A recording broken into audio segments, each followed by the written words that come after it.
Transparency in redistricting is good policy and staves off lawsuits.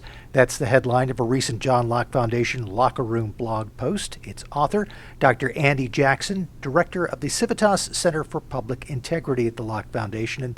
And you basically look at this blog post from the perspective of a recent working paper that looks at ways to avoid some of the litigation that's involved with redistricting. What did you find? Well, this working paper basically lays out a pretty simple premise, is in that if you have a transparent process, that is a process where folks can actually see the people who are charged with drawing districts actually drawing those districts. The more open and transparent the process, the less likely states are to be sued over their districts, and two, the more likely they are to actually win those lawsuits when they do happen. This is a working paper from Professor Rebecca Green, co-director of the Election Law Program at William and Mary Law School. This has to be good news for the people who like the process North Carolina used the last time around, because its congressional and legislative districts got about as transparent as you could get, didn't they? Yeah, they did. And I was actually sitting in one end of the room while they had several computers lined up. Members of the legislature would come in, talk about this and that about particular districts, both at the state level and the congressional level, because there were two separate lawsuits going on there. Everybody could see what is happening. There was a big screen on the back wall where folks could see things being moved. And so it was about as transparent a process as you can have. So, and this was the actual drawing of the maps. Of course, people might have their own ideas, that they talk about with friends or whatnot, but the actual process of drawing the maps itself was done out in the open, and perhaps unironically, that was done as a result of lawsuits. So it'd be nice to see the legislature doing this same process, the same openness voluntarily next time around. And you mentioned the people who were in the room as this was taking place. All of this was live streamed too. It was. Everybody could see it no matter where they were.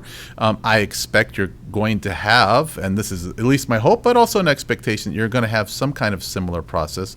The only thing that will be different this year is that, like we had with previous iterations of redistricting, we will probably have hearings where legislatures can hear from folks all over the state. So we're going to have an additional layer of at least communication, if not transparency. Good news on the transparency front. From what I understand, legislative leaders have signaled that they are open to using a similar process again, even though they won't be forced to by a lawsuit this time.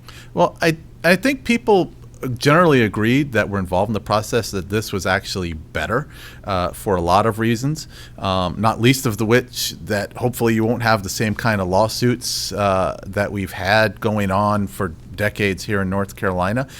Folks were comfortable with the process, and so with that comfort level, I think that's an added reason for them to go ahead and do it with this kind of open, transparent process with the actual drawing of the districts. Moving beyond the blog entry, redistricting has a number of moving parts. You have been following the data that the census will provide that leads to redistricting, and there's some interesting data information that'll be coming out in not too soon. Well, we are actually expecting to have the data that the census block data that you need to actually draw the districts themselves. We got the statewide population data already, which is how we got reapportionment, which is how North Carolina got our 14th district. Now we're going to know actually where folks are.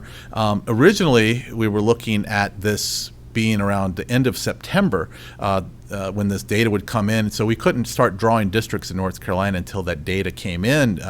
It's in the North Carolina Constitution that we start drawing districts after the data comes.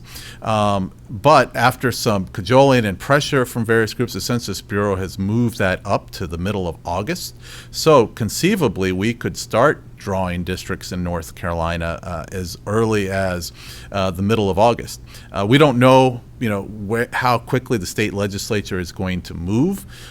There is talk of lawsuits over how the Census Bureau is doing the data, and if that happens and that lawsuit is successful, we might not be drawing districts this year. Hopefully, that's not going to happen. We'll get the data, and we'll have districts drawn this fall. Well, obviously, that has a major impact on how the process is going to move forward. What else should we know about where redistricting stands at this point? Well, right now we're still with the same basic standards. We have to minimize splitting counties. You have to have equal population. Interestingly, with state legislative districts, it has to be plus or minus 5%, which is a pretty wide leeway. Congressional districts, it has to be really close. And I should point out that the county restrictions only apply to state legislative districts as part of our whole county rule, where it's impossible not to split counties in order, because we have to have equal population, but we try to keep that to a minimum. There's a lot of talk about what other criteria is going to be used. Like, are we going to use partisan data? You can't use, obviously, racial data beyond what you need to comply with the Voting Rights Act, for example.